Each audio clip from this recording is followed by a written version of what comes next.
Well, that sucks. Yeah, it does.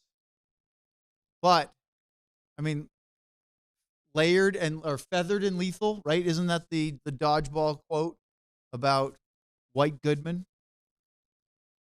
You can't see it. It's curled up. It says, bang. Nope. It's on the other side. You gotta shoot blood. Hey, Please do. let's get going. Stars postgame show. Hellboy wants to leave already, so let's do it now.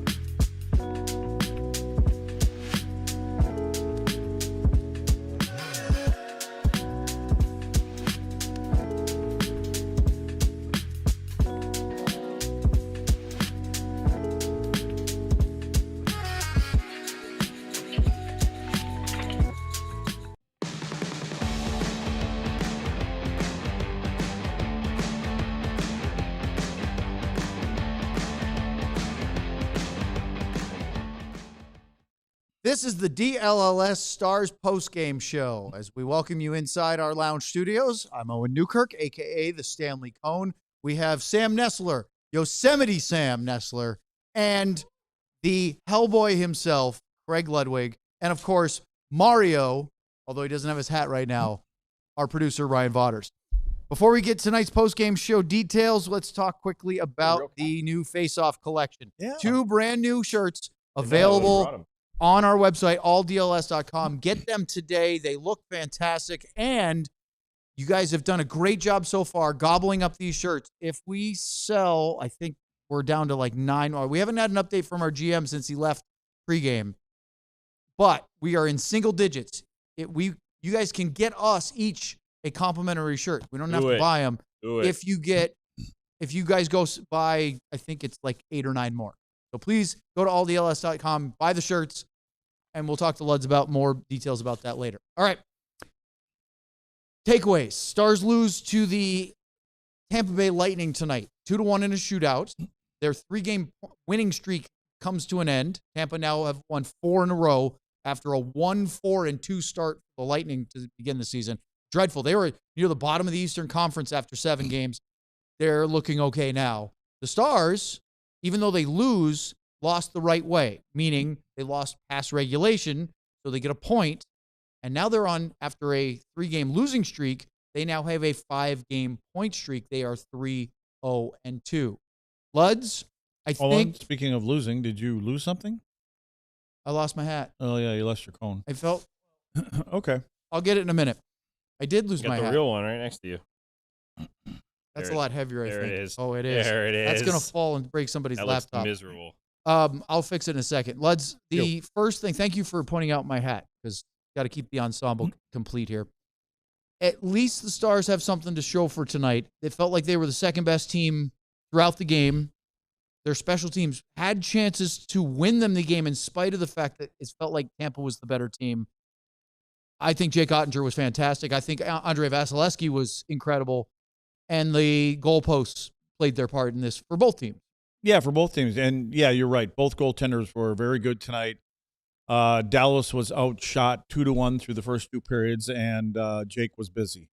So I don't think Dallas came out the way that coaching staff would have liked them to. They were back on their heels, I think, for a lot of the game, and there was a lot of action around Jake, and fortunately he was on his game, and the post did help him out, as you said.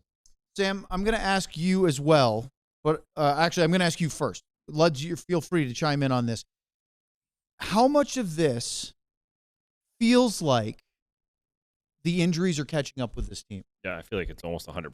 The way this team's played, I mean, I said to you afterwards, to look at the injuries they've faced and the way they've played, not that they've played horrible or anything in all these games, but they've not played a complete game because they don't have a complete team, right? You don't want to use excuses, but it's really hard to put together 50 to 55 solid minutes of connected defensive play, creating on the offensive end, getting your special teams going when you're missing basically half your roster. And looking at the way these games have gone, the fact that they won 4 in a row and have 5 points now in 5 straight is pretty incredible. So I think for the time being, Stars fans, us, everybody, should look at this as the more points they get, the better, because right now it's not looking at how they're playing the game as much as it's just find a way to stay in games, get results, and let some of these guys get back from these injuries.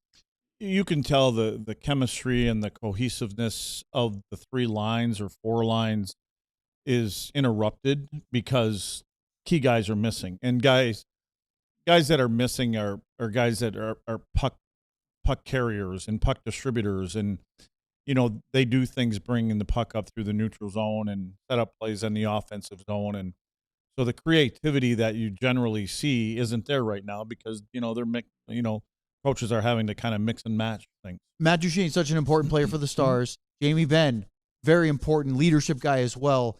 But it feels like they really miss Roope Hintz and his ability to stretch teams, drive back defenses, and use his speed to create openings for Mikko Rantanen and other players, and on the power play. And I will say this, that the way that Tampa was connected tonight all over the ice, especially through the first couple periods, I don't know if even Hintz would have helped that much, because when someone was getting past one player from Tampa, there was 4 more right there.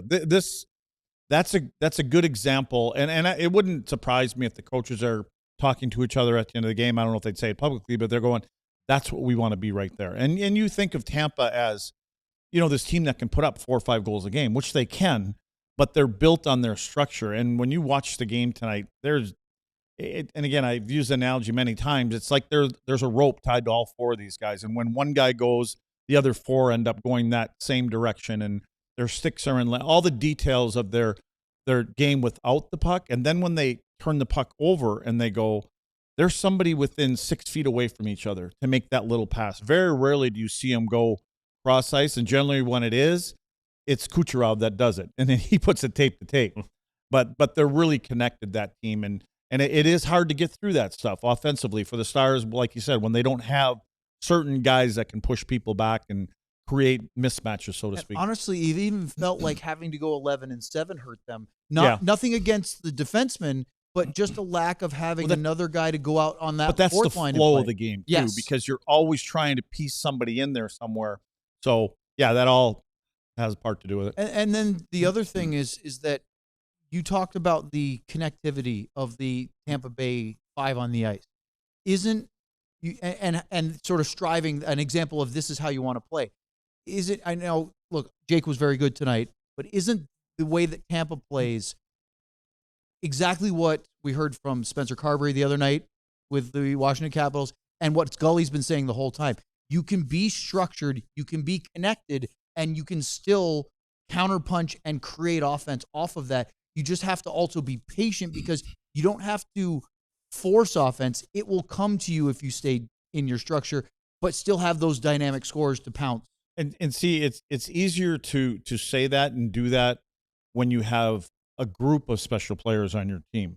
Of course. Because now when you say they only need a few chances to score 2 or 3 goals, it's because there's more of them. A lot of other times. Compare that to the Capitals, who don't have as many of those players right now. That's the problem. Yeah. Is for teams like that. There's teams that have maybe a good line. Not many, but the good teams have 2 to 3 good lines that can come at you. And so when they can play with structure, they can create more often off of that, where you almost have to say our best line offensively has to be our best line defensively to create chances when you're depleted on numbers. Based on the way the game was played, Sam, I'll ask you first. Yep.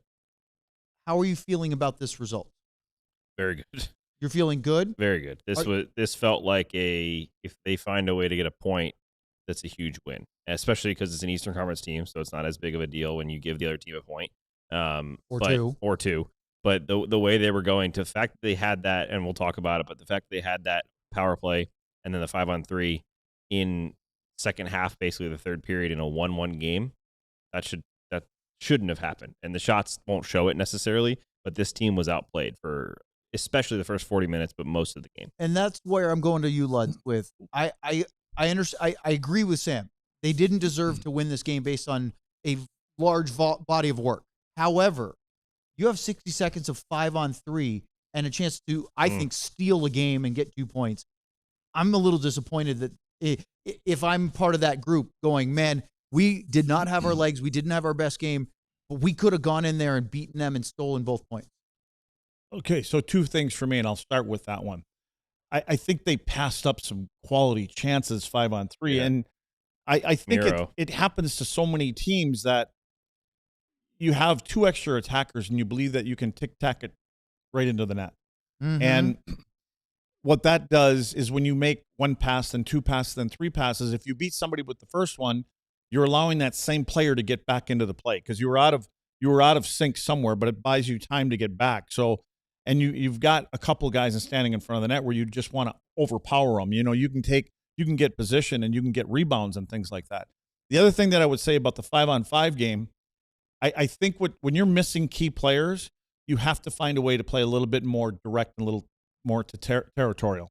So there were so many plays tonight. We give Tampa, and they deserve the credit because they were in all those spots.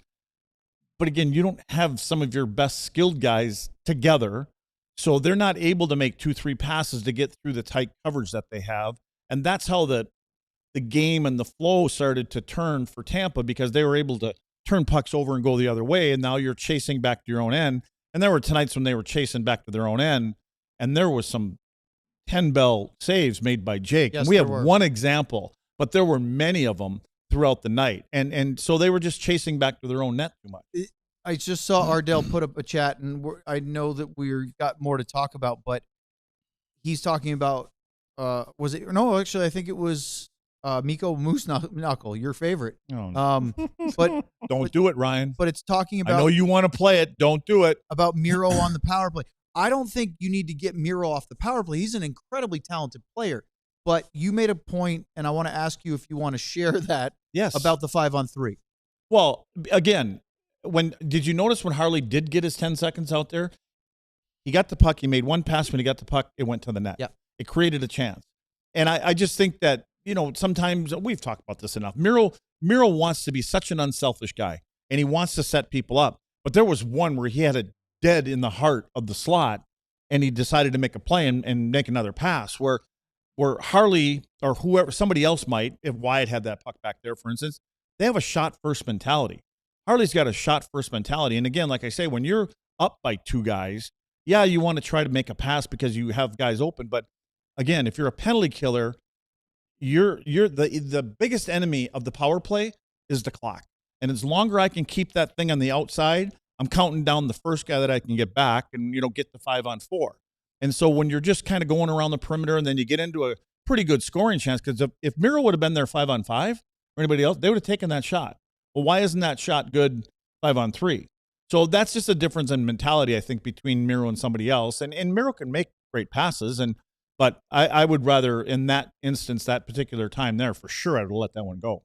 And you're not going to change him, right? No. He is what he is. He's an exceptionally talented player that is you use the word unselfish, which I think is a great way to describe it. He's always thinking about, how do I connect to a teammate? How do I make that play? He has the talent to make individual selfish plays and create goals. And Sam, you were talking about the other day, I want him to beat guys one-on-one more and go to the net, because when he does in open ice use his legs, he creates chances. Les, you do breakdowns all the time where Miro will just fly like Niedermeyer through the entire team, and suddenly there's a scoring chance out of it. But I think for people watching, hoping that he's going to suddenly snap into a 20-goal scoring defenseman is just a fool's errand. I would be asking Miro, if I'm Elaine, and I would be asking Miro, I'd like to see you come up with, there's no reason you can't have 5 shots a game. I think there's no, because he's such a good player and such a good skater. He gets himself in those positions, and even from the blue line at times. I mean, he's got such a good shot, and he's got that wrist shot that he can get away quickly, that if the other 4 guys, mainly the other 3 guys, go, okay, Miro's shooting tonight, well, then they don't hang around the perimeter, and they create more things going on in front of the net. So I think if you could set a goal for Miro, and he's not going to hit it all the time, and maybe sometimes he ends up with 7, but I think if he got 4 to 5 shots a night, I think he'd find that, you know, those pucks are going to start going in for him. So, Luds, you're a math major. Yep, I was. University of North Dakota. Coming into tonight's game, Miro had 26 shots on goal in 10 games. How many so shots? That's about 2.5 goal shots a game. 2.6. He He had 2 tonight, and he's on the power play for. You want to see him with 4 to 5. Yeah, well, I think he can come out of there with 2 shots on the power play alone. Again, I'm not saying that's you're going to pass up making a good play, but I mean when you play 25 minutes a night and you skate and have the skills that he does, and he's got a great shot. Yeah, I think it's just a little bit of a mind tweak. And again, a guy that's now in his prime. It's not like he's a young player that maybe you can help coach up. I just think that you're right, but the number you're asking for is what Jason Robertson has right now. He has 41 shots coming into tonight in 10 games. That's 4.1 a game. I'm not saying that's unrealistic. But I would challenge Thomas and Miro every night. Which one of you guys are going to get more quality chances tonight? Which one of you guys are going to get, I would like to see 10 to 12 shots from you 2 guys. So Harley had 1 shot on goal and 6 attempts. He had 4 blocked and 1 miss. So that's 6. Miro had 3 shot attempts, 2 on goal and one was blocked. Basically twice as many. Correct. Attempts, yes. Mindset, yeah. And that's just the way it is. Yeah. Meanwhile, Jason Robertson, 6 shots on goal. Robo from the preseason, there's a different Jason Robertson this year. And I think so. Whether it's health, contract, Olympics, whatever, who cares? But he comes out of every game, it seems like, having a minimum 7 shots, right? And I don't think right now he could care less about his shooting average. Yes. He could care less. No. But when they start to fall, they're going to start to fall. I think you're right on that. And we have to get to an ad break, but I totally agree. I think that Robo's doing all the things right to score. He has a few, but once he gets 1 to go, I think he'll get 4 or 5 like that, and all of a sudden he'll be at 10 goals. And he's got to be careful being too hard on himself. I see times his body language, he's disappointed that it didn't go in. And when you watch him and when the cameras go to him on the bench, he's the first guy to go back there and grab that iPad. and he seems disappointed in something. And I'm thinking, you're doing everything you can except put it in the net. But the tries and chances, attempts, they're all there for you. I totally agree. Okay, we have to get into our breakdowns. We will do that next as the Stars get a point but lose in a overtime, I almost said shootout, to the Tampa Bay Lightning here on the DLS Stars postgame show. Sam. Are you ready? Did you know it's 5K season here in DFW? Yeah, I did. Did you know that? I knew. Are you a runner? Yeah, sometimes. Uh-huh. You know what would be great, Well, there's no better way to join the fun costume. than at an official Texas Rangers 5K presented by Medical City Healthcare set for November 9th, and that's at Globe Life Field. This is a race you won't find anywhere else with a course that offers scenic views of Arlington. It's that entertainment district, and at the end, with an unforgettable finish directly on the field, home of the Texas Rangers. The fun doesn't stop there. All participants are invited to a Texas-sized post-race party in the outfield featuring yard games, a live DJ, and an appearance by the Rangers mascot captain. Whether you're a veteran marathoner or regular at your local run club or a newbie, the Texas Rangers 5K is the perfect event for runners of all levels, with traditional 5K and fun run options available. 5K participants receive a ticket voucher to a 2026 Rangers home game upon registration, and all participants will receive a commemorative Texas Rangers 5K t-shirt. Registration closes November 2nd, so run, Sam, run over to globelifefield.com/Rangers5K to secure your spot today. That's globelifefield.com/Rangers5K. That's high quality, lads. Good job. Thank you. It's also the season where the weather's starting to finally turn. We had some 60-degree days, I believe. I think we're going to have a few more. Lows in the 40s. Some 70s, things that we are very happy. How about those gusty winds? Yeah, the winds, the rain that will be and has been coming. Guess what you need, Rowan? You need a good roof. Oh, especially with severe weather around here. Severe weather. With over 700 5-star reviews and an average rating of 4.9, Qualis Roofing is one of the most trusted names in roofing across North Texas and Austin. Homeowners and business owners alike consistently praise Qualis for their honesty, follow-through, and quality workmanship. Call or go online to schedule your free roof inspection, and don't forget to ask about your free grill. Visit QualisGC.com or just search Qualis Roofing and Construction. That's QUALIS Qualis, or call 817-500-9008 and get started today. One quick ad. Do it. With Qualis Roofing, if you schedule a free roof inspection, you get a free DLLS shirt. And if you end up replacing your roof with Qualis, they will let you choose between a free Blackstone grill or a Traeger smoker, because getting a new roof should come with a little extra sizzle. How about that? Yeah. Get the shirt out of it as well. All right, let's break this one down. The Stanley Cone needs his notes. Let's start with that first period. You know what I did? Very few Dallas Stars high danger chances and even very few regular scoring chances and shots on goal. It was one-way traffic.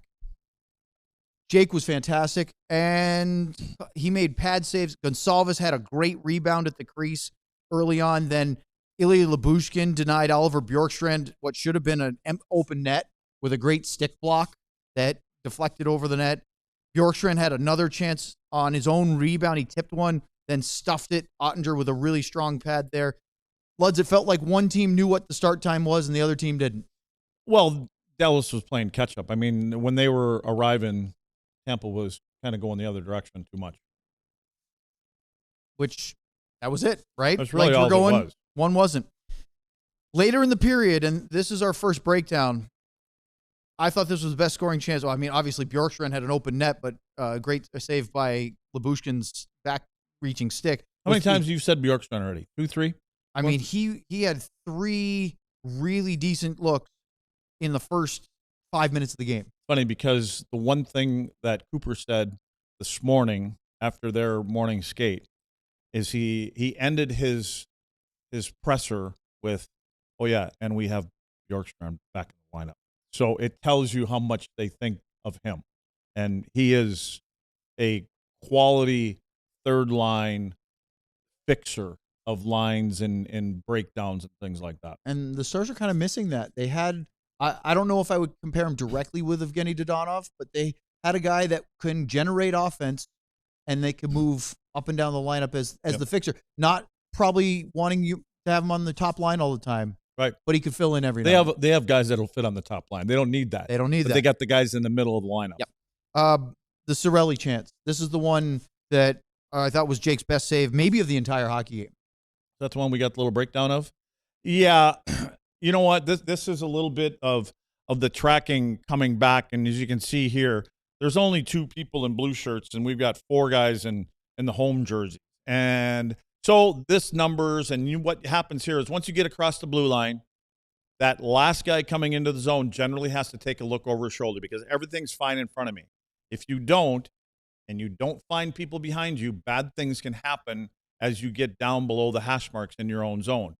Now, all of a sudden, we get down a little bit deeper, and the same player is just staring at the puck the whole time. And as you can see right behind them come 3 players in blue jerseys. Well, here comes the scoring chance right in the crease. But the good news is Jake Oettinger, and this was Cirelli, I believe it was, wasn't it? No, that wasn't Cirelli on that shot, was it? Oh, yes, actually it was. It was right. Cirelli. But here's this. This is just an example of what Jake went through and the saves he had to make through the first 2 periods, in my opinion.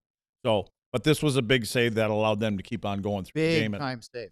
Then, Luds, the Stars, by far their best chance was Adam Erne had a little backhand wraparound at the left post. Vasilevskiy had it sealed, so it really wasn't that big of a dangerous play, but the puck kicked out to a wide-open one-timer for Petrovic. Nice save by Vasilevskiy to recover to the middle, but it kind of looked like he put it right in the chest. Yeah, but still there's nothing wrong with that. Again, this isn't the net. Yeah, this isn't Rantanen and Robo and Wyatt, and so you guys that are in the middle 6, so to speak, in the bottom, we get pucks. They get pucks on net, and they create second and third chances. Hopefully, you can say we. Well, alumni skate, right? Yeah. No, but like I always make fun of people in like our, Halloween game. When someone says we, you say like, "Oh, are you on the team?" Like, you played for the team. Halloween game stat line. You buried a couple. I still can't get over your eyebrows. Totally honest. I know they were upside down when I put my mask on originally. So, did you? You put up a couple apples or so in your Halloween game? I had 5. Ooh. Oh yeah, I was on fire. Yeah, we played 3-on-3, and but you were dishing. To be honest with you, when you're playing against your kid, your 18-year-olds, you can whack them and they won't whack you back. That kind of screws them on their ice time. And so that's we get a your little game is to get in their head. Yeah. I like that. Yeah, I feel like if I was going to skate with Luds, I'd need to strap on like an extra, full gear, like a forearm, or just be on his team. Back of your legs, like wherever there's space. Like I need your bubble wrap you got for Sam. Yeah. He put me on his team because he knew that I wouldn't You wouldn't appreciate. I would have given it back, though. I'll be honest with you. Yeah, I know. I would have. Luds, have you ever been slashed by a toothpick? The stick is not a toothpick. I'm just the toothpick. I have not. At least. So, hey, after Petrovic had that great chance, you want to talk about a little bit of luck or maybe good angles? 2-on-1, Brandon Hagel with Cirelli, back post, hits the right post, no goal. We'll talk about Hagel more later, but I had 5-1 high danger chances. I think the Stars were very thankful for Jake Oettinger in the first period and pretty lucky that they weren't down a goal or two after the 20 minutes. Yeah, he was great. I mean, Jake was ready for this game. And you know what? And I think when you're playing against a guy like he is at the other end of the rink, and vice versa, you know, they're probably got their games in order. We see what he's like against Hellebuck. And, you know, the top goaltenders, when they face other top goaltenders, especially a guy at the other end of the rink that's got a couple Stanley Cups, you kind of use it for a measuring stick every time you play against him. Boy, and he looked pretty sharp. I'm curious, is Jake in that field now?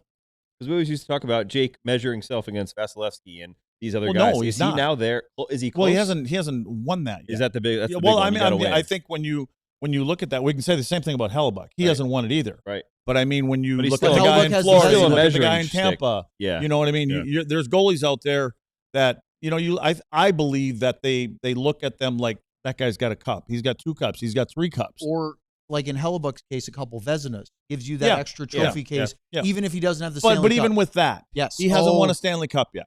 You know, and I think that's he's the first one to. And look at Binnington, right? Yeah. I don't know if Binnington, he was a finalist, but I don't know if he'll win a Vezina or not. Mm-hmm. But when you have a Stanley Cup, then you win the 4 Nations. I was going to say, right now Binnington just wants to make a couple saves. Win a championship. Yeah. So you go to the second period. Again, it was more of the same. It was 2-1 in scoring chances in favor of Tampa Bay.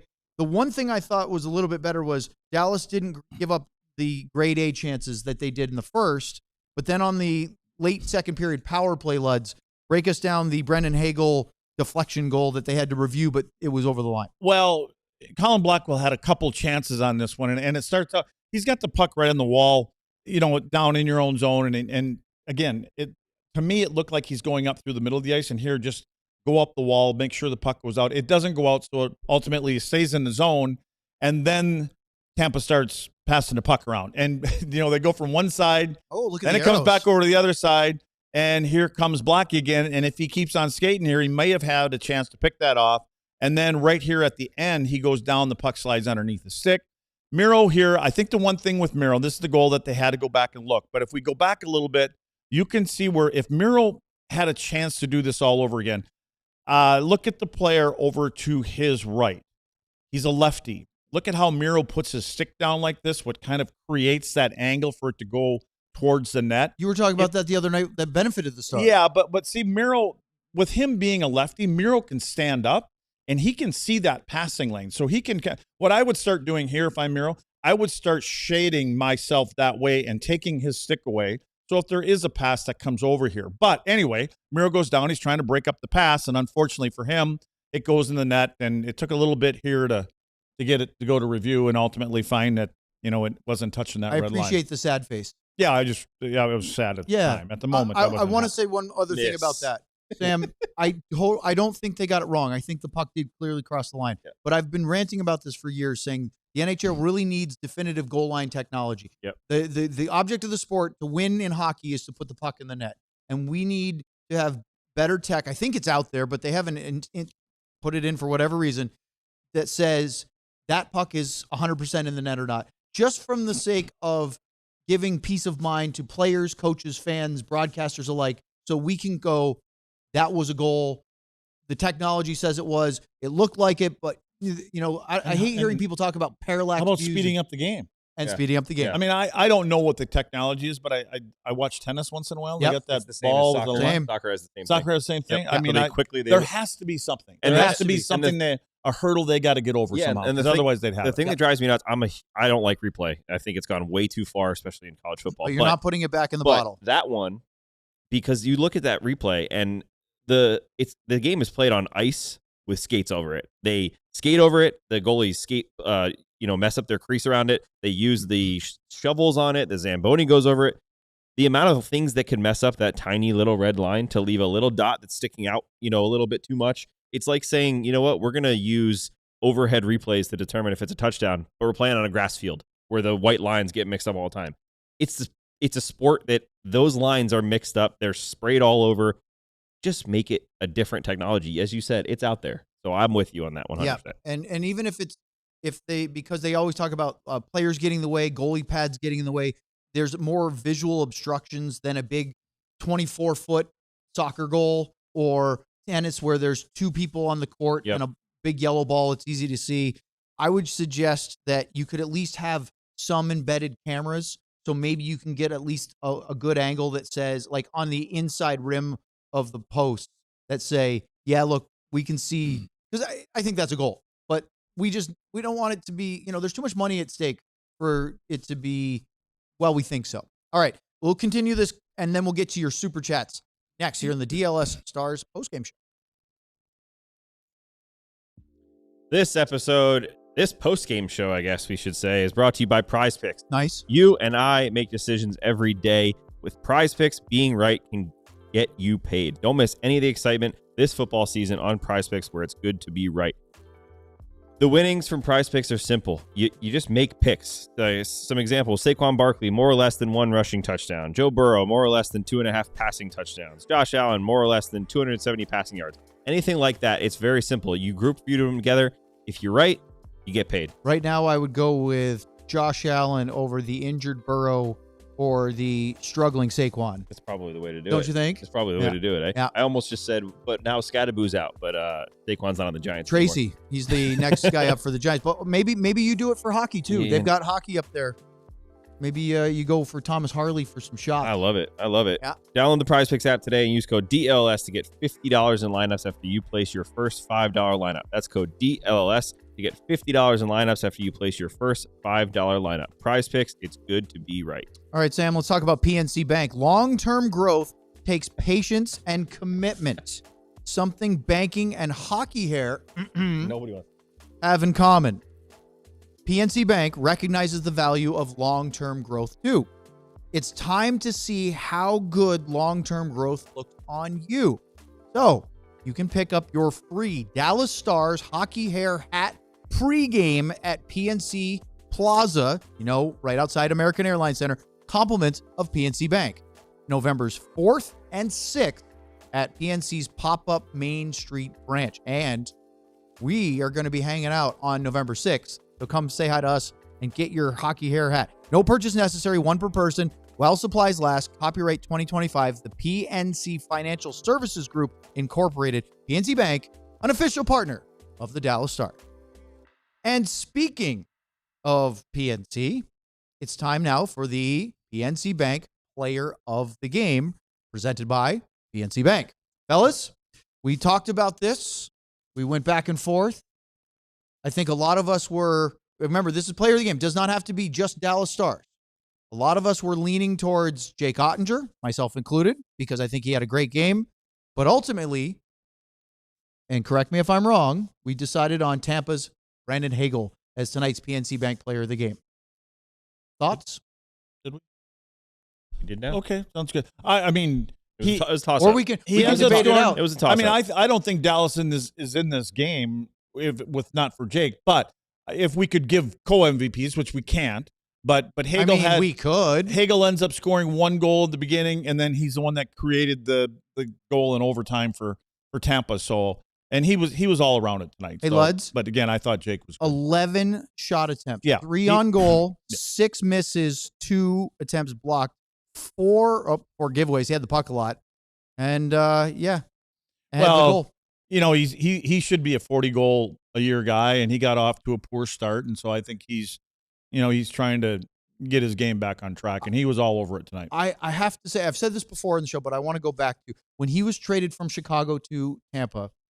I was surprised for the cost. I thought it was high, and I didn't think he was going to be the next guy that they plug in and turns into what he's become. He has really shined. Like, for example, Tampa probably rues letting Carter Verhaeghe go. Yep. Because he blossomed in Florida and is now out west. But, boy, has Hagel been good with the Tampa Bay Lightning. It just tells you how smart some of the the pro scouts are, the guys that watch all the time. And it's easy to go and say, man, that's a good player right there. That's a good centerman right there. But to be able to recognize that if you put him with players that are better than him, he can fit right in. But he's got a work ethic. Like, it's that guy that complements two super guys. Like we talk about Rantanen and Hintz. Who's the right guy up there to play on that left side that can complement those two? And that's what Hagel is. But to be able to spot that, and then for him to come into Tampa and score 30, 35 goals, that's pretty impressive. Sam, do you concur? Yeah, I was actually going to say I didn't do a very good job watching Tampa, I guess, not last year, but the year before, because when Hagel and Cirelli that went to Four Nations, Canada, right? When they went there, I was like, oh, okay, good. They got a couple of depth, decent skill guys. And then I looked at Hagel, and he was like second in the league in points. So he has come from exactly what you said, and now is a bona fide superstar player that is not just good on one end. And you mentioned Cirelli. He leads that team in goals right now. Yeah. I mean, I think tonight was his 5th or 6th. One Sixth, of the others. I think. And they yeah. desperately needed that. Yeah. They need those guys to take the next step because they talk lost about a guy lot that's of guys. dangerous shorthanded too with his speed. Pick up your free Dallas Stars hockey hair hat pregame at PNC Plaza. Compliments of PNC Bank. November 4th and 6th at PNC's pop-up Main Street branch, Main, M-A-N-E. And come hang out with us on the 6th as well, as we'll be out there. No purchase necessary, one per person, while supplies last. Copyright 2025, the PNC Financial Services Group, Incorporated. PNC Bank, an official partner of the Dallas Stars. All right, let's get to the rest of this breakdown, and then we'll take your super chats. So load them up. We'll be ready. Guys, it's 1-0 after 2 periods of play. Jason Robertson gets a 2-on-1, comes down to the right circle. Great look. And Vasilevskiy looked like he knew exactly where he was going to shoot it. He read that so well. Maybe it was anticipation. Maybe it's scouting. But fantastic save. And then Kucherov goes down the other end a little bit later, puts one off the crossbar and the left post in one shot. Yeah, it was one of them that kind of changes the events. Where's your gun? Right? What's that? Sorry, I just realized it's a real cap gun. I think, oh. I could he didn't realize it put is. caps in there. He needs a couple bullets now. Yeah, I need some caps. I also forgot my basketball. Are you saying he's shooting blanks? I'm shooting squirrel. I mean, you guys gave me toys and a costume, and you expect me to got to pay be careful attention. with Yosemite Sam. You yell squirrel, he might shoot something. So anyway, Cooch goes down. Cooch goes down, and this is where goaltenders, they say, this is all I gave you. Kucherov a little bit tonight, I think, but he's, a guy that puts up a lot of points. But here's the first one, goes off the crossbar, and then comes down and hits the bar to the right side of Jake. And the good news with all of this is the puck ends up going to the other direction, Owen. It does indeed, Luds, and it turns into, it took a little bit of time. It wasn't 10 seconds, but a zone shift that leads to the Stars' goal tonight.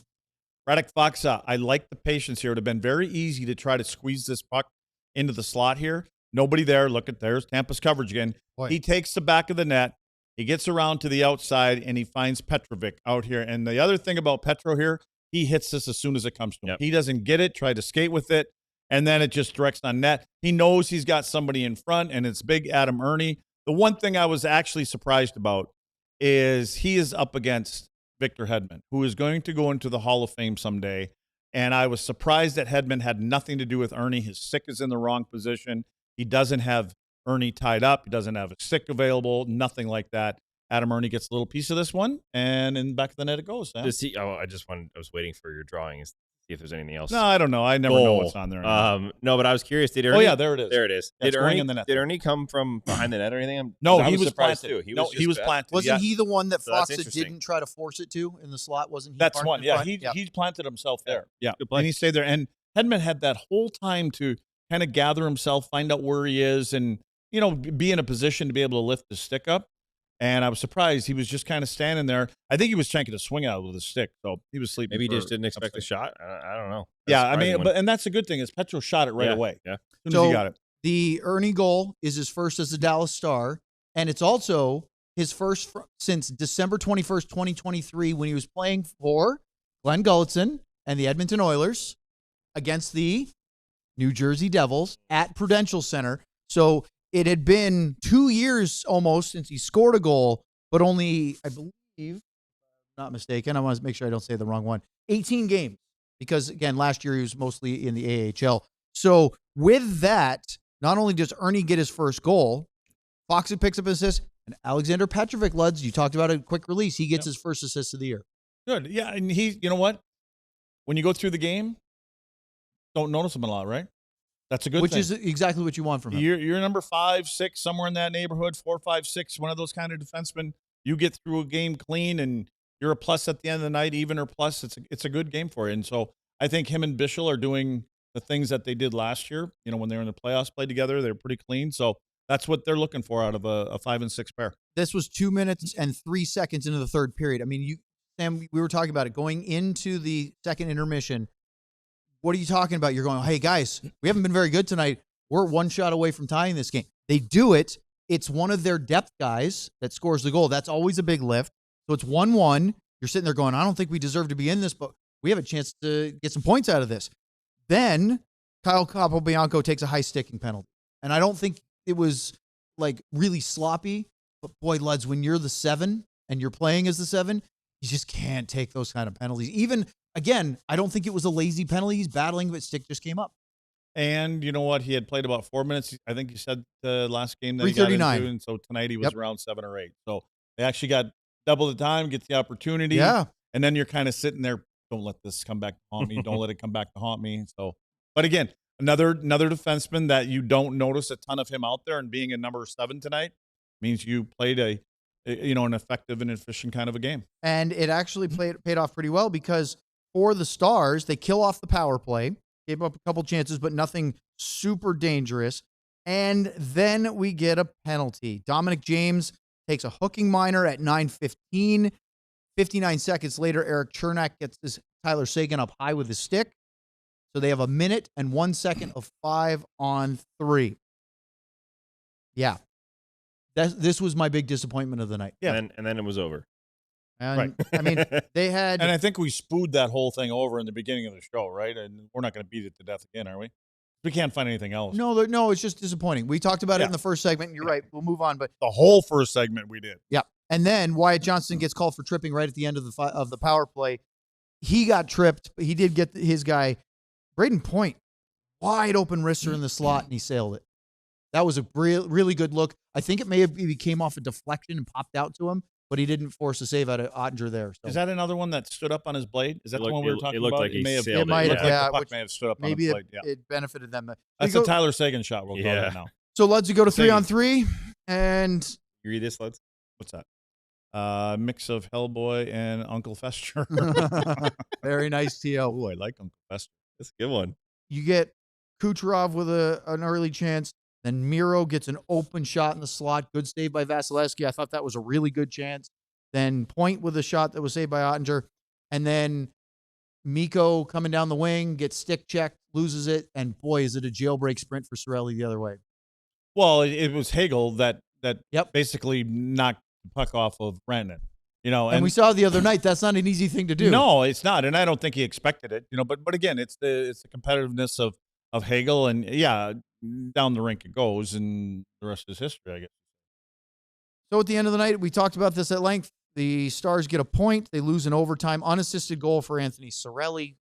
Hagel definitely deserved something for that play. Won't get an assist, but boy, really created that one. Miro trying to push Mikko with his stick, and Mikko throwing his stick with a dive. Boy, if that doesn't go in, is that a penalty shot? It should be, right? If you release your stick and he... Well, did he do that, or did it just fall out of his hand? It was definitely propelled. Yeah. Maybe, I don't think he threw it, but he let it go. But if you let go and it goes that way, I wouldn't be shocked if the refs had you done have that. to dive. If you dive and it falls out of your hand, because when you hit the ice, there's a better chance of it popping out. Yeah. All right. Well, with that, the Lightning beat the Stars. We'll see them again in January in Dallas. Let's get to your Super Chats. Wrap this one up next here on the DLLS Stars postgame show. Here's the new collection, right? Is that what we got going on? The new collection, the 2 shirts? Well, Owen's been talking about these shirts for weeks now. Yeah. It's the Dallas hockey shirt, that green one, and obviously our black one up on top there with the star on it. Make Luds pay. Make Luds pay. Yeah. Do we have a count yet? How many shirts we got? Since GM Ben said he'd be away for a couple of days, he's been suspiciously quiet. Oh, I think he's going on a little. Ben sent a message. Oh, did he? Let me find it real fast. Oh, geez, more money. Because maybe he's talking to the producer. I'm hearing from the chat that your costume should have more nipple for tomorrow exposure. night. Oh, he did. Nipple? He I did guess post. Hellboy shows Luds, his nipples off. 8 more before tomorrow night. Tomorrow night. 8 more. Okay, sure. so the bottom No. line is Through the weekend. for our Hooters event that's going to the arena, Oh, it's the weekend. That's the if deal? we I'm get saying to 25 sold shirts, apparently Ben, who's in some haunted house right now in He's saying Florida. we have to get it done by tomorrow. Wait, Lud. we have So a game Saturday. Is he in Florida? Huh? he's Is saying he by going tomorrow Florida? night. So, like, guys, In we gotta Florida? help us Is he out. going to Disneyland? We Orlando. need them Disney sold somewhere. tonight. He goes like 3 I times don't know a if year. it's now or whenever. He goes like 3 times a Hey, year to Disney. I don't want to cut into somebody's time. Anyway, so Lud's is going to end up buying beer for all these people. Okay, 17th. But we need 8 more. Buy them tonight. Go to alldls.com. Get your new shirt. I got a funny feeling if it falls one short, it's still Buy going to the happen. shirts. I just got this feeling. But Help it us. won't fall Help short. us. Yo, Lily And speaking liver of confidence- varmints. You're not really cutting it into time, Luds, because all we have to do is talk about the Die Hard program here. Oh, Right? And the Die Hard, couple things. First, free newsletter. Go to alldls.com/newsletter. Sign up for free. All you have to do is put your email address in. Boom, you'll get a newsletter 5 days a week. Ali, had him up on the Sunday Cowboy Show. He's on the Cowboy Show all the time, but check him out. He's doing a great job with that. Sign up to the QR code to be a Die Hard, and you can get the shirt that Luds was talking about, one of those 2 new face-off shirts, for free if you sign up for your first year for your annual subscription, or you're already a Die Hard, you get 20% off all merchandise, including those new shirts. So why wouldn't you do that? yeah, why? Be careful with Michael's, what is it? Michael's secret stuff. Secret stuff. This is Right, what, I this just is what threw the that in Stars there had at because the I end of could 20 feel minutes. 40 minutes. dead air coming You up. better say a prayer, you flea-bitten varmint. I'm gonna blow you to smithereens. I do have to say, I'm glad that you didn't realize that was a functioning cap gun, because if you had Oh, I would have loaded it. fired one off and we weren't ready, that would have been startling. I might have lost my hat again. Especially with the white shorts on. Damn. I am wearing underwear, just so everyone's aware. Oh, thank you for All right. Hey, look at Get out that. of I'm town. impressed that they could get all of Lud's hair under that skull cap. that. It took a little bit. Because you've not even got the coming out real the back mullet, either. not my Got it. fake mullet. Oh, no, it's No, it's not. It's up there. glued up You're there. losing your neck a little, but It's I know. You look good. It's glued up there. Patch up job before the alumni skate This tomorrow? is going to be. you No, I'm attempting to. My goal is to go home, sit in front of the TV, and sit upright, fall asleep, and then go like this to the game in the morning. I don't know if that's going to happen. No. I can't wait to see that chair. Judging by what's all over your finger from touching your face, I can't wait to see what that chair looks like tomorrow morning. How do you know that's? Heyo. Heyo. All right, let's go to our super chats. Ryan, load them up. If you haven't submitted already, go ahead and do it now. And we will begin, drum roll please, or cap guns, with Mikko Moose Knuckle with the Lundqvist and Year After the Cup. In times like these, Thomas and Miro have to be more aggressive offensively, literally giving nothing there. Also, that went behind the screen. That's all right. It says enough with Miro on the power play. Now, if EK65 was here, he'd have been shooting on that 5-on-3. And not enough of them on the power play. Just He might also have Not given on the away a top few unit. odd man rushes the other way. I get it. You've never heard me say this before. He is playing great. Well, how about the Penguins up there near the top of the yeah, league? what Part is of the that reason. about? He's been very good. I mean, we thought they were going to be just dreadful. Everybody thought they were rebuilding except for them. Yeah. That or they're looking to get even traded them. to a Stanley Cup contender. All right, we have another one from here, Mikko Moose Yeah. Knuckle, another Lundqvist Year After the Cup. Sam Yes. Duchesne, day to day or week to week? What the heck / balls is going on here? Your balls, say- butt crack, and grundle. I would You say paid for that one, Mikko. he's technically day to day, but it has certainly felt like a Pete DeBoer type of day to day. But I will say this: it is obviously something that they are not really sure about. It's not like they're just labeling him day to day and completely lying. They don't do that till the playoffs.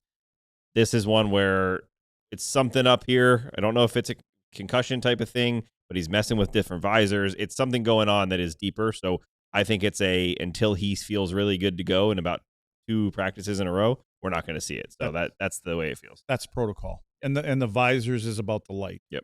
And so, but that's a concussion. They don't know. And I said this from the very first day. I thought it was a big hit, and It was. good on Matt for getting off the ice and all that other kind of stuff. But as symptoms linger and you feel good this day, next day you get on the bike or get on the ice, and then you got to call the trainer and say, hey, I got a headache. Well, then you kind of take a step back and So Are you surprised he only missed one game before he had to come out again? I was surprised he played that. That's game. what's That's what I crazy, mean. right? I was surprised he You have played to the go game. through the protocol, which means He played would have the gone through it. Saturday home And game. sometimes, you know how we are. That game or the day morning of, I'm good. And maybe you still got a little fogginess or a headache. But I'll and play through it and I'm it'll good. be fine. Yeah, and then I'll get through it in a day or so, and then unfortunately, these kind of things happen. Sam, the good news, I guess, I mean, it is slightly, it's not great, but that they were at least on the trip, Duchesne and Oscar Beck. Yep. Whereas Rope, not there. That's more concerning. Yes, yeah, that one feels like it's a little bit longer. You are right; it's a good thing because it's not like they're going on some 7-game trip. We have no clue when they're coming back. If they're on the trip, they're at least a possibility for Saturday in Florida. By the way, Ryan, you've been, according to Ardell, you've been promoted to sergeant. So now you are no longer private first class. You are Sergeant Vodders. So congratulations. Do we have to take our hats off in his company? No, he works for a living. You'll address him as Sergeant. Ryan would like to just move on to the next one. He would. Let's go to the next super chat. It's Ardell, as a matter of fact, with a Lundqvist, and it's a he clarified Sador and Ludwig. The sky is not falling. 82-game season. It will grow back. The sky will grow back? That is a Hellboy reference, by the way. Oh. Here's the deal. When you look back at this section of hockey, you gotta stop playing and with guns. You're missing some important people, and you go, you know what? We found a way to get through that, and we picked up a point here, we picked up 2 there, maybe we shouldn't have, and that was a stretch that may become important in game 40. Well, there's no doubt those points because they count no matter what time of year it is. But if we want to look at silver linings, can this do anything beneficial for the guys that are playing a little higher in the lineup than you think? Well, it can and it can't. When it goes back to what we expect. Yeah, but they've got to be noticed for doing the right things. In the coach's eyes, they got to say, you know what? When we have to make a tweak in the game, this guy has done really well when we put him up in the top 6. Let's move him around. But you've got to earn. This is the time for those guys to earn them things in the memory bank for the coaches. Forgive me because I know we were all doing other things or tracking certain things or messing around with new equipment and stuff like that. And I'm not trying to pick on the guy, but I didn't really notice Sam Steele a whole lot tonight, if at all. Did either of you? I saw him killing the penalty with Blackie there on that goal. Okay. Yeah, that's the only time I saw him. He had a great handle on a pass that was in his skate. Did he get up That's there about at what I all with Brandon? And did he? It didn't. If he did, we didn't notice. Yeah, it. The shuffling was mostly. Wyatt played almost 27 minutes tonight. Yeah, I mean, Steele played 20 minutes and 40 seconds tonight. He was out there. He didn't have any shots on goal. He was 50% in the face-off circle, which is fine. But yeah, he really was noticeable the last couple of games in a very good way in the offensive zone, and I didn't see that as much tonight. But I think we got to give some credit to the opponent. That's a great point. They made some other guys look, not very noticeable. Do we have more super chats? We do. Okay, I'll ask. I have a question for Luds, but I'll wait. Go ahead. Well, we have a few minutes left. Let's get through this first. There'll be another one when we say it's time. Mason Phillips with a Heiskanen and 99 Cup here. Why is there nowhere to play hockey in DFW right now? Luds, help. I'm itching. Nowhere? It's just hard to find. Why? I don't know. I know that one of our leagues is their start times were going to be like 10 or 11. Oof. So, I mean, I don't know what's going on, to be honest with you. People want to play. Mason, there are I've been a part of some great leagues around the Star Centers, and I know that there are still some occasionally out there drop-ins, or our buddy Sevy's got a great nooner that he does, although I've noticed that the last year or so it fills up so fast. Yeah. There are a lot of people that are jonesing to be on the ice, and that's a good thing for hockey in this area. Yeah, and when you're only out there for an hour, you don't really want to have 26 guys up there. Yeah. Do they need more like more rinks? the nooner with Fods and those guys, and when there's only 8 guys on the side. That's a lot of skating for an hour. Oh, that's tough. Yeah. Just give it a couple months. You can skate in the streets when we have your annual ice storm. No, the Snowmageddon is a by every couple year kind of thing. Semi-annual maybe, or biannual. Bing bang. All right. Next one is Joe Genius, XO Genius. I don't know. We'll just say Genius. How about that? With a Lundqvist and a Heiskanen. While they're injured or skating 11-7, could they play Miro as a forward like Brendan Smith did sometimes last season? Yeah, I don't think that's going to happen. I don't think Miro would be the choice if they did. I don't think that's going to happen. Miro's one of the best defensemen in the league, right? So Liam I Bichel don't- is a forechecker. And again, I don't know if you want to put Miro in. It could be Essa. Essa takes. I mean, That's a good again, skill when up they're there in using the him on the offensive power zone. play, I like Yeah. him when he's up there. Yeah, I look, and I think it's really funny. Yeah, I said the Galleria. Just everybody's out with their figure skates, and you just go full bore with hockey gear. Love it. Bring the pucks and Just hammering clappers. well, don't hurt anybody, but yeah. I used sure. to bring sticks and gloves to roller rink party. Remember any roller skating parties back in the day? So you go, could like go to like balance. boys and girls. No, I would just want to be out there in gloves and stick. I got stuff in the car for Clarence. Oh, Is he skating? yeah. No? Hey, we're off Oh. tomorrow. Oh, I see. We don't have a show. That's Tomorrow? why we did the costume show You I got to tonight. remember to get that. But the other DLS shows have to work tomorrow. We have off because we have a Saturday game in Florida, and we're not playing it. we aren't. We have a game to The broad Dallas to Stars cover. are playing in We Florida. have a game to cover to work. And the Miami Hurricanes But anyway, are playing the right other here in shows, I Dallas. hope the other shows. Oh, Vendetta wants to know: do have Sam and Owen played hockey? Yes, a lot, but nowhere near that guy. No. There's a invisible barrier. I made it to club in college. That was it. Club team, Club hockey in club, college yeah. was my. Sam, what was your question for Lutz? Yes. Are we done? Well, Okay. We could. No, all I get- meant super chats, but yeah, Luds, I'm actually I saw someone asked this way early in the chat, and I wanted to ask you: is there any part of this, the way they've played over the last 3-4 games, that could be intentional from Golitzin, knowing he has so many injuries? Like can they believe they're not going to play to this level they want to play because of the injuries, and they're trying to play, I guess, a hybrid style to stay Kind of play in within their games? means, so Yeah, to speak. That's a good way to put it. Is that actually Well, intentional? yeah, they're gonna. They don't have the same chemistry offensively because they're missing key pieces. So I don't think that they feel like they're going to create the same amount of scoring chances. So we're not going to provide the other team with scoring chances against if we try to open up with maybe some guys that can't cash in and we make mistakes. So let's keep this game as tight and as low scoring as we can, because if we don't get 2 points, let's at least get one. If that's the way it's not saying that they don't want to push and grab goals, things like that. They do. Tonight's a different. This was against a different team that played very, very well structurally. So, we'll see. I guess Florida does pretty well too. They're good struggle. So they may struggled see too, though. this very same kind of scenario come Saturday. Yep. Well, let's talk about that really quickly because we still have a couple minutes left. So, the Florida Panthers did not have Brad Marchand, and for their last game, but he's expected to be back. We'll talk more detail about that circumstance during our pregame show Saturday because it's an interesting and a touching story. But this is a team, Lud, that for all John Cooper's antics and bluster, is very much a test, a measuring stick, because they're the two-time Stanley Cup champs. And last year, when they met in Finland twice, the Stars got humbled by the Panthers. Well, and they've got some key injuries, obviously. Everybody knows about that. So, but again, they're a team because of when Paul Maurice, the head coach, come in there a couple of years ago and implemented a system that makes them very difficult to play against. Just ask Connor McDavid and Draisaitl and guys like that, the best players in the league, that get frustrated playing against that team. That allows them, when they don't have their best players in the lineup, to continue to play that same kind of way. And, they didn't get off to a very good start either. Yeah. But at some point, when you're making 3 trips to the finals year after year after year, you're going to get tired. And I believe that has something to do with some of these injuries because, it's not their third and fourth line guys. It's not their fifth and sixth defensemen that are playing all the minutes. And, one of them was fluke that happened in a practice. But regardless, you get tired. I mean, you get mentally tired and then you get physically tired and vice versa.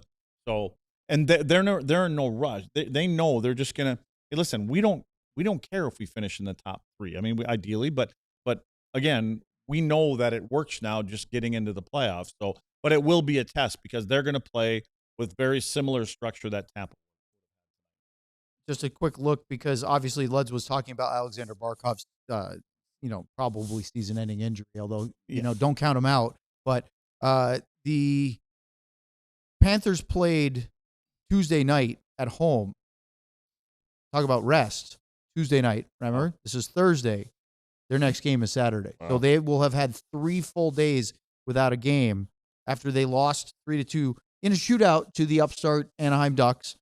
They blanked the Vegas Golden Knights at home last Saturday. They lost to the upstart Pittsburgh Penguins last Thursday. So and they had a 4-game losing streak on the road. We have a This- super Bing chat. bong. Let's, before we get to that Just wanted super to tell chat, you. I think this Panthers team can be beat right now, but don't take them lightly because they can turn it on any moment. I think at this time of the year, when you go up and down and look at the league, there's teams that we didn't expect that are sitting in playoff positions or near the top of the division or even up in the conference. So I think this is the time when, don't get too horny if you're up here and let's not, sky is falling when it's down Get here. it. Give horns. Horny. Goalie said, I think games 30 through 50 is when teams start to separate Yeah. themselves into the packs they deserve to be in. All right, we have a super chat, but we have to get the overtime graphic up. So thank you, everybody, for tuning in tonight on our television channels. Make sure to like and subscribe and check out alldls.com. How did that happen? Okay, last super chat, Ryan, that we have up right now is from ER93OS or 93 Eros or whatever. It's a Lindell. Lots of people consider Miro and Harley underrated defensemen. And I love both of them, but to me, Essa is the true underrated D-man. Agreed. Yep. Very great. Perfect. Yep. Very, very underrated for sure. We will be back on Saturday for the Stars and Panthers game. As just a quick reminder for programming's sake, we're on the air for the pregame show at 4:30 Central Time. Game will start at 5. Full postgame show to follow. For Yosemite Sam, Hellboy, and for Mario, producer Mario, I'm the Stanley Cone. Thanks for joining us. See ya on Saturday. Yeah, yellow. We all silly like the mayor.